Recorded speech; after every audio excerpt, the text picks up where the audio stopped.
बताओ उसके बाद आओ हमारे साथ चलो। हम वक्त बचाने निकले हैं, आओ हमारे साथ चलो। दस्तूर बचाने निकले हैं, आओ हमारे साथ चलो। मुल्क बचाने निकले हैं, आओ हमारे साथ चलो। मस्जिदें बचाने निकले हैं, आओ हमारे साथ चलो। इंसान बचाने निकले हैं, आओ हमारे साथ चलो। विरासत बचाने निकले हैं, आओ हमारे साथ चलो। पहचान बचाने निकले हैं, आओ हमारे साथ चलो। रोजगार बचाने निकले हैं। आओ हमारे साथ चलो। हम तंग है सीना दोस्ती से, आओ हमारे साथ चलो। हम तंग है सीना दोस्ती से, आओ हमारे साथ चलो। सरकार की गुंडागर्दी से, आओ हमारे साथ चलो। तो दूर खड़े हो पास चलो। आओ हमारे साथ चलो। संविधान बचाने निकले हैं, संविधान बचाने निकले हैं, आओ हमारे साथ चलो। हम वक्त बचाने निकले हैं, आओ हमारे साथ चलो। हम देश बचाने निकले हैं, आओ हमारे साथ चलो। हम वक्त बचाने निकले हैं, आओ हमारे साथ चलो। मदरसे बचाने निकले हैं, आओ हमारे साथ चलो। दस्तूर बचाने निकले हैं। आओ हमारे साथ चलो। ಈಗ ನಮ್ಮ ಮಧ್ಯೆ ಇನ್ನೂ ಸುಮಾರು ಜನ ಮಾತಾಡೋರು ಇದ್ದಾರೆ. ನಜ್ಮಾ ನಜೀರ್ ಅವರು ಹತ್ತಿರ ನಜ್ಮಾ ನಜೀರ್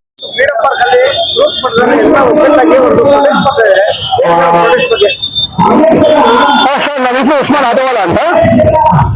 ನಾನು ಏನ್ ತಿಳಿಸ್ಬೇಕಂದ್ರೆ ವಕ್ಫ್ ಕಮೆಂಟ್ಮೆಂಟ್ ಅಲ್ಲಿ ಮೋದಿಜಿಯವರು ತಮ್ಮ ಇಷ್ಟಕ್ಕೆ ತಕ್ಕಂತೆ ತಾವು ಹೇಗೆ ಬುಗುರಿ ಆಡಿಸ್ತಾ ಇದ್ದಾರೆ ಅಂದ್ರೆ ಅವ್ರು ಹೇಗಾಗುತ್ತೆ ಹಾಗೆ ಮಾಡಿಸ್ತಾ ಇದ್ದಾರೆ. ಇವ್ರು ಏನ್ ಮಾಡ್ತಾ ಇದಾರೆ ಅಂದ್ರೆ ಇವರ ಯೋಗ್ಯತೆಯೂ ಇಲ್ಲ ಒಂದು ದೇಶವನ್ನು ನಡೆಸಲಿಕ್ಕೆ. ಅಮಿತ್ ಶಾ ಬಂದು ಒಬ್ಬ ತಡಿಪಾರವರು, ದೇಶದ ತಡಿಪಾರಾಗಿ ಅವರು ಒಂದು ಕಳ್ಳ, ಒಬ್ಬ ಸುಳ್ಳ, ಒಬ್ಬ ಕೊಲೆಗಾರ ಅಮಿತ್ ಶಾ ಅವರು ಅವ್ರಿಗಾಗಿ ಗೃಹ ಮಂತ್ರಿ ಮಾಡಿದ್ದಾರೆ. ಹಾಗೆ ಮೋದಿಜಿಯವರು ಒಬ್ಬ ದೊಡ್ಡ ಸುಳ್ಳುಗಾರ, ಸುಳ್ಳು ಹೇಳುವುದು ಕಲಿಯಬೇಕು ಅಂದ್ರೆ ಮೋದಿ ಹತ್ರ ಟ್ಯೂಷನ್ ತಗೋಬೇಕು. ನಾನ್ ಬ್ರಹ್ಮಚಾರಿ ಅಂತ ಹೇಳ್ಕೊಂಡು ಬಂದವರು ದೇಶ ಸೇವೆ ಮಾಡಬೇಕು ಅಂತ ಕರ್ಕೊಂಡು ನಂಬಿಕೆ ಬಿಟ್ಟವರು ದೇಶದ ಜನರು ಉಳಿಸ್ತಾರ. ವಕ್ಫದಿಂದ ನಾವು ಹೇಗೆ ಕೈಬಿದ್ದೀವಿ ಇವಾಗ ಅಂದ್ರೆ ನೋಡಿ, ವಕ್ಫದಿಂದ ವಕ್ಫ್ ಅಮೆಂಡ್ಮೆಂಟ್ ಅಂದ್ರೆ ವಕ್ಫ್ ಯಾವುದೇ ಪ್ರಾಪರ್ಟಿ ಇದೆ ಆ ಪ್ರಾಪರ್ಟಿಯಲ್ಲಿ ನಿಂತಿರೋದು ಮೊದಲನೇ ಬಿಲ್ಡಿಂಗ್ ಅಂಬಾನಿದು. ಅಂಬಾನಿ ಬಿಲ್ಡಿಂಗ್ ನಿಂತಿರೋದು ವಕ್ಫ್ ಅಲ್ಲಿ. ಅವರೊಬ್ಬರದೇ ಅಂತ ಅಲ್ಲ, ಅದಾನಿದು ಅವ್ರದಲ್ಲೇ ನಿಂತಿರೋರು. ಇವ್ರು ಮಾಡೋ ಮೇನ್ ಮುಖ್ಯವಾದ ಕಾರಣ ಏನು ಅಂದ್ರೆ ಮುಸಲ್ಮಾನ ಇವ್ರಿಗಂತ ಏನು ಯೋಗ್ಯತೆ ಇಲ್ಲ. ನೋಡಿ, ಪ್ರತಿಯೊಬ್ಬರು ನೆಹರು ಇದ್ದಾಗ ಕಾಲೇಜ್ಗಳು ಕಟ್ಸಿದ್ರು, ಯೂನಿವರ್ಸಿಟಿಗಳು ಕಟ್ಸಿದ್ರು. ಅಂಬೇಡ್ಕರ್ ಸಂವಿಧಾನವನ್ನು ಬದಲಾವಣೆ ಮಾಡಕ್ ಬಂದಿರುವಂತ ಮುಖ್ಯವಾಗಿ ಇವರು ಸಂವಿಧಾನವನ್ನು ಬದಲಾವಣೆ ಮಾಡಿ ಇವರೇನ್ ಗೊತ್ತಾ ಒಂದು ಉಪಾಯ ಹುಡುಕ್ತಾ ಇದ್ದಾರೆ. ಏನು ಉಪಾಯ ಹುಡುಕ್ತಾ ಇದ್ದಾರೆ ಅಂದ್ರೆ ಮೈನಾರಿಟಿ ಅಂದ್ರೆ ಮುಸ್ಲಿಂ ಮತ ಅಲ್ಲ ಸ್ವಾಮಿ, ಸಿಕ್ಕು ಇದ್ದಾರೆ, ಜೈನ ಇದ್ದಾರೆ, ಪಾರ್ಸಿಗಳು ಇದ್ದಾರೆ, ಕ್ರಿಶ್ಚಿಯನ್ಸ್ ಇದ್ದಾರೆ, ಇವರೆಲ್ಲ ನಮ್ಮ ಮೈನಾರಿಟಿಯಲ್ಲೇ ಬರೋರು. ಇವ್ರೇನಂದ್ರೆ ಇವ್ರದ್ದು ಏನೂ ಇಲ್ಲ ಇಲ್ಲಿ. ಏನ್ ಗೊತ್ತಾ ಟಾಯ್ಲೆಟ್ ಮಾತ್ರ ಕಟ್ಸಿದ್ದಾರೆ. ಟಾಯ್ಲೆಟ್ ಬಿಟ್ಟು ಇವ್ರು ಏನು ಕಟ್ಸಿಲ್ಲ. ಇವ್ರ ಅದ್ಭುತವಾದ ಏನು ಅಂದ್ರೆ ಟಾಯ್ಲೆಟ್. ಮೊದಲ ವಂಶದವರು ತಾಜ್ಮಹಲ್ ಕಟ್ಸಿದ್ರು, ಕುತುಬ್ ಮಿನಾರ್ ಕಟ್ಸಿದ್ರು, ಎಲ್ಲವನ್ನು ಕಟ್ಸಿದ್ರು. ಅದಕ್ಕೆ ಇವ್ರೇನ್ ಮಾಡಿದ್ದಾರೆ, ನಾನು ಅದೆಲ್ಲ ಮಾಡಲ್ಲ ಬರೀ ಟಾಯ್ಲೆಟ್ ಕಟ್ತೀನಿ ಅಂತ ಮಾಡಿದ್ರು. ಆಗ್ಬಿಟ್ಟು ಇವಾಗ ವಕ್ಫ್ಗೆ ಏನು ಬಂದಿರೋರು ಅಂದ್ರೆ ಇವ್ರ ಕೈಯಿಂದ ಏನು ಡೆವಲಪ್ಮೆಂಟ್ ಮಾಡಕ್ ಆಗ್ತಾ ಇಲ್ಲ. GDP ಕುಸಿದೋಗಿದೆ. GDP 89. ಈಗ $1 ಬೆಲೆ ಬಂದು ಎಷ್ಟಾಗಿದೆ? $90 $1 ಆಗಿದೆ. 2014 ಅದೇ ಕಾಂಗ್ರೆಸ್ ಬಂದಿರುವಾಗ 54ರಿಂದ 63 ಪೈಸೆ ಇತ್ತು ಡಾಲರ್, ಈಗ ಒಂದು $90 ಆಗ್ಬಿಟ್ಟಿದೆ. ಈಗ ಅದು ಏನಂತಾರೆ, ನಾನು 4ನೇ ಸ್ಥಾನದಲ್ಲಿದ್ದೀನಿ, ನಾನು 2ನೇ ಸ್ಥಾನದಲ್ಲಿದ್ದೀನಿ, ನಾನು 1ನೇ ಸ್ಥಾನದಲ್ಲಿದ್ದೀನಿ, ಸ್ವಲ್ಪ ದಿನ ಆದ್ರೆ ನಾನು ಬಂದಿದ್ದೀನಿ. ಅದು ಯಾವ ಸ್ಥಾನ ಗೊತ್ತಾ? ಬರೀ ಸುಳ್ಳು ಇರೋದು. ಇವರು ನಮ್ಮ ಪ್ರಾಪರ್ಟಿಗಳು ತಗೊಂಡು, ಯಾಕಂದ್ರೆ ಅಂಬಾನಿ ಮನೆಗಳು ಇರಲಿ, ಯಾವುದೇ ಮಿನಿಸ್ಟರ್ ಮನೆಗಳು ಎಲ್ಲ ವಕ್ಫ್ ಅಮೆಂಡ್ಮೆಂಟ್ ಬಿಲ್ ಪಾಸ್ ಮಾಡ್ಕೊಂಡಿದ್ರು. ಅವರಿಗೋಸ್ಕರ ಇವ್ರು ಮಾಡ್ತಾ ಇರೋದು. ಮೋದಿಜಿ ಇಲ್ಲಿವರೆಗೂ ಬರೋರಿಗೋಸ್ಕರ ಏನು ಮಾಡಿಲ್ಲ. ಅವರು ಬರೋರಿಗೋಸ್ಕರ ಏನು ಮಾಡಿಲ್ಲ ಅಂದ್ರೆ ಏನೇನು ಇರೋದಿಲ್ಲ ಕಸಿಕೊಂಡಿದ್ದಾರೆ. ಇವ್ರು ಏನ್ ಮಾಡಿದ್ದಾರೆ ನೋಡಿ, ಮೊನ್ನೆ ಒಬ್ರು ಹೇಳ್ತಾ ಇದ್ರು ಹಿಂದೂಸ್ತಾನ ಯಾವ ಸರಿ ಕೊಟ್ಟಿದ್ದೀನಿ ಹೆಸರು?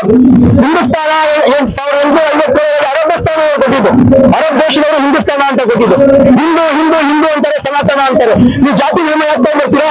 ಯಾವ ಜಾತಿ ಯಾವ ಧರ್ಮ ನಾವುಗಳೆಲ್ಲ ಒಂದು. ಹುಟ್ಟಿನ ಮೇಲೆ ಸಾವು ಖಚಿತ, ಒಂದು ಸತ್ಯ ಒಂದು. ಯಾವ ಧರ್ಮದಲ್ಲಿ ಸಾವಿಲ್ಲ ಆ ಧರ್ಮ ಮತ್ತೆ ಕೊಡು. ಯಾವ ಧರ್ಮದಲ್ಲಿ ಸಾವಿಲ್ಲ ಸ್ವಾಮಿ, ನೀವೇನ್ ಮಾಡ್ತಾ ಇದ್ದೀರಾ? ಇವಾಗ ನಿಮ್ ಕೈ ಏನು ಯೋಗ್ಯತೆ ಇಲ್ಲ, ದೇಶ ನಡೆಸಕ್ಕಾಗಲ್ಲ ಅಂತ ಹೇಳ್ಬಿಟ್ಟು ಇವಾಗ ಮುಸಲ್ಮಾನರದು ಅವರ ತಂದೆಯವರು ಅವರ ಮುತ್ತಾತಂದರು ಕೊಟ್ಟರು ದಾನ. ಹಾಗಾಗಿ ಮೈಸೂರು ಮಹಾರಾಜರು ಕೊಡುವ RNU ಎಕ್ಸ್ಟೆನ್ಷನ್ ಯಾಕೆ ತಗೊಳ್ತಾ ಇಲ್ಲ? ಯಾಕೆ ಅದು ತಿಳ್ಕೊಂಡು ಹೋಗ್ತಾ ಇಲ್ಲ? ಯಾಕಂದ್ರೆ ಹಿಂದೂ ಅಂತಾರ ನಮ್ಮ ತಾತ, ನಮ್ಮ ಮುತ್ತಾತ, ಅವ್ರ ತಾತ ಕೊಟ್ಟರು ನಮ್ಮ ಆಸ್ತಿಯನ್ನು ಕಬ್ಬಿಸಿಕ್ಕೆ ಈ ಇದನ್ನ ಹೋಗ್ತಾ ಇರೋದು. ಇವ್ರು ಡೆವಲಪ್ಮೆಂಟ್ ಮಾಡಕ್ಕೆ ಏನು ಬಂದಿಲ್ಲ. ನೋಡಿ, ಇವರು ಭಾರತವನ್ನು ತಿಂದು ಕೈಬಿಡ್ತಾರೆ. ಇನ್ನೊಂದೇನಾಗಿದೆ, ಇವರೆಲ್ಲ RSS ವಂಶದವರು. ಇವರ ಒಂದು ಕಾಲದಲ್ಲಿ ಬ್ರಿಟಿಷ್ ಶೂಸನ್ನು ನೆಕ್ಕುತ್ತಿದ್ದವರು. ಹೋಗಿ ನೋಡಿ ಇಂಡಿಯಾ ಗೇಟ್ ನಮ್ಮ ದೆಹಲಿಯಲ್ಲಿ ಹೋಗಿ ನೋಡಿ. 73,969 ಜನ ಮುಸಲ್ಮಾನರು ಹತರಾಗಿದ್ದಾರೆ. ಯಾವುದಕ್ಕೆ? ಭಾರತ ದೇಶಕ್ಕೋಸ್ಕರ ಮರೆದಿದ್ದಾರೆ. ಸಿಖ್ಖರು ಮರೆದಿದ್ದಾರೆ, ಶಿವನಿಯರು ಮರೆದಿದ್ದಾರೆ, ದಲಿತರು ಮರೆದಿದ್ದಾರೆ. ಅಲ್ಲಿ ಹೋಗಿ ನೋಡ್ತಾರೆ, ಯಾರೊಬ್ಬ RSS ಇರ್ಲಪ್ಪ, ಬ್ರಾಹ್ಮಣ ಇರ್ಲಪ್ಪ, ಲಿಂಗಾಯತ ಇರ್ಲಪ್ಪ, ಯಾರೊಬ್ಬ ಮರೆದಿದ್ದಾನ? ಒಬ್ರು ಮುಸ್ಲಿಂ ಎಷ್ಟೋ ಕೆಲಸ ಮಾಡ್ತಾರೆ. ಅಮಿತ್ ಶಾ ಇದ್ರು ತಮ್ಮ ಎದೆ ಮೇಲೆ ಗುಂಡಿಡ್ಕೊಂಡು ಸತ್ತು ಅಂತಾರಾಷ್ಟ್ರೀಯ ಮುಟ್ಬೇಕಾ? ಅಕ್ಬರ್ ಅವರು, ಗಜ್ನಿ ಅವರು, ನಮ್ಮ ಔರಂಗಜೇಬ್ ಎಲ್ಲ ಬಂದು ನಿಮ್ಮ ನೆಲಸ ಮಾಡಬೇಕಾಗಿದೆ. ಯಾಕೆ ಸ್ವಾಮಿ 90% ಹಿಂದೂಗಳಿದ್ದಾರೆ ಇಂಡಿಯಾದಲ್ಲಿ? 90% ಬಂದು 90% ಇರಬೇಕಾಗಿತ್ತು. ಯಾಕೆ ನೀವು 90% ಇದೆ, ನಾವು 15% ಇದೀವಿ ಅಂದ್ರೆ ನೀವು ಜನರಿಗೆ ಏನ್ ಮಾಡ್ತಾ ಇದ್ದೀರಾ? ಮಂತ್ರಿ ಏರಿಸ್ತಾ ಇದ್ದೀರಾ? ಏನ್ ಮಂತ್ರಿ ಏರಿಸ್ತಾ ಇದ್ದೀರಾ ಅಂದ್ರೆ ನೀವು ಎಲ್ಲಾರು ರೈತರಿಗೋಸ್ಕರ ಹತ್ತಿಂದ ಹೋರಾಡ್ತಾ ಜನ ಸಂಗಿ ಜನ ಏನ್ ಮಾಡಿದ್ರು ರೈತರಿಗೆ? ಏನ್ ಮಾಡಿದ್ರ? ಅದೇ ಶಾ ಅನ್ನೋನು ರೈತರಿಗೆ ಟ್ರಾಕ್ಟರ್ ಹತ್ತಿಸ್ಕೊಂಡು ಹೋದ. ಅದ್ರ ಬಗ್ಗೆ ಅದು ತಗೊಂಡ್ರೆ ನೀವು ಏನ್ ಮಾಡ್ತಾ ಇದ್ದೀರಾ? ಲಕ್ಷದಲ್ಲಿ ಏನು ತಲೆ ಹಾಕಿದ್ದೀರಾ ಅಂದ್ರೆ ದೊಡ್ಡ ಯಾರ್ಯಾರಿದ್ದಾರೆ ನಿಮ್ಮ ಅಂಬಾನಿ ಇರ್ಲಿ, ಅದಾನಿ ಇರ್ಲಿ, ನಿಮ್ಮ ಯಾರೇ ದೊಡ್ಡ ಕಾರ್ಪೊರೇಟರ್ಸ್ ಇದ್ದಾರೆ, ಆ ಕಾರ್ಪೊರೇಟರ್ ಮನೆಗಳೆಲ್ಲ ಉಳ್ಕೊಬೇಕು ಅಂದ್ರೆ ವರ್ಷ ಅವ್ರಿಗೆ ಜಮೀನಲ್ಲಿ ಮೋದಿಗೂ ಮನೆ ಇರ್ಬೋದು, ಅಮಿತ್ ಶಾಗೂ ಮನೆ ಇರ್ಬೋದು. ಅಮಿತ್ ಶಾ ಅವರಿಗೆ ABCD ಗೊತ್ತಿಲ್ಲ ಕ್ರಿಕೆಟ್ ಬಗ್ಗೆ, ಅವ್ರು ತಗೊಂಡೋಗಿ ICC ಡೆಸಿಷನ್ ಮಾಡಿದ್ದಾರೆ. ಯಾಕೆ ಬರೋ ಯಾರು ಇಲ್ಲ ಓದಿರೋರು? ಒಂದು ಮೋದಿಯವರು ಏನಾಗಿ ಬಂದಿದ್ದಾರೆ? ನಮ್ಮಿಂದ ಬಂದವರು ಏನಾಗಿ ಬಂದಿದ್ದಾರೆ? ನಾನೊಬ್ಬ ಆಟೋ ಡ್ರೈವರು, ನಮ್ಮಿಂದ ನಿಂತೆ ಮಾತಾಡಿದ್ರು ಏನ್ ಓದಿದ್ದಾರೆ? ನಾನು ಹೇಳ್ತೀನಿ, ಇಲ್ಲಿ ಜಾತಿ ಧರ್ಮ ಭೇದ ಭಾವ ಎಲ್ಲ ಬಿಟ್ಟು ಸತ್ತಾ ಸಾಥ್ ಸತ್ತಾ ವಿಕಾಸ್ ಅಂತಾರೆ. ಸತ್ತಾ ಸಾಥ್ ಸತ್ತಾ ವಿಕಾಸ್ ಅಂತ ಹೇಳ್ಕೊಂಡು ಇವ್ರೇನ್ ಮಾಡ್ತಿದ್ದಾರೆ? ನಮ್ಮ ಹಾಕೊಂಡು ತಿಳಿತಾ ಇದ್ದಾರೆ. ಇವ್ರೇನ್ ಮಾಡ್ತಿದ್ದಾರೆ? ಅದು ನಮ್ಮ ಭೂಮಿಯನ್ನು ಕಬಳಿಸ್ಕೊಂಡು ಈ ಭೂಮಿಯನ್ನು ಬೇರೆಯವರಿಗೆ ಮಾರಿ ನಮ್ಮ ಹಿಂದೂಗಳಿಗೆ ಕೈತೊಳ ಹಾಕಿ ಕಳಿಸಿದ್ರು ಅಮೆರಿಕಾದಿಂದ. ಇದೇನಾಗಿರೋ ನಮ್ ಜೊತೆ ಭಾಯಿ ಅಂತ ಮಾತಾಡಿದ್ರು. ಇವ್ರು ಹೋಗ್ತಾ ಇಲ್ವಾ? ನೀವು ಯಾವುದೇ ಕಾರಣಕ್ಕೂ ನಮ್ಮ ದೇಶವನ್ನು ಉದ್ಧಾರ ಮಾಡಲ್ಲ. ಜೈ ಹಿಂದ್, ಜೈ ಕರ್ನಾಟಕ, ಜೈ ಹಿಂದ್. ಸಂವಿಧಾನ ಕಾಪಾಡೋಣ, ಸಂವಿಧಾನ ಕಾಪಾಡೋಣ. बोल साथी हल्ला बोल, बोले कानून पे हल्ला बोल. दोस्तों माफ करिएगा, हम खड़े होने में यूनिटी नहीं दिखा पा रहे. सोचिए, काले कानून से लड़ने में क्या यूनिटी दिखाएंगे? हम डिसिप्लिन से खड़े नहीं हो पा रहे हैं. दोस्तों माफ करिएगा, पर गुजारिश है पीछे आइए, डिसिप्लिन दिखाइए, यूनिटी दिखाइए. लड़ाई लंबी है, प्लीज पीछे आइए. दोस्तों जो रोड है उसको देखने दीजिए, थोड़ा पीछे आइए. इस तरफ से भी प्लीज पीछे जाइए. थोड़ा स्पीकर्स की बात सारे लोग सुन पाएंगे. प्लीज थोड़ा पीछे आइए, यूनिटी का मुजाहिरा करिए. थोड़ा पीछे आइए. जज़ाकल्लाह.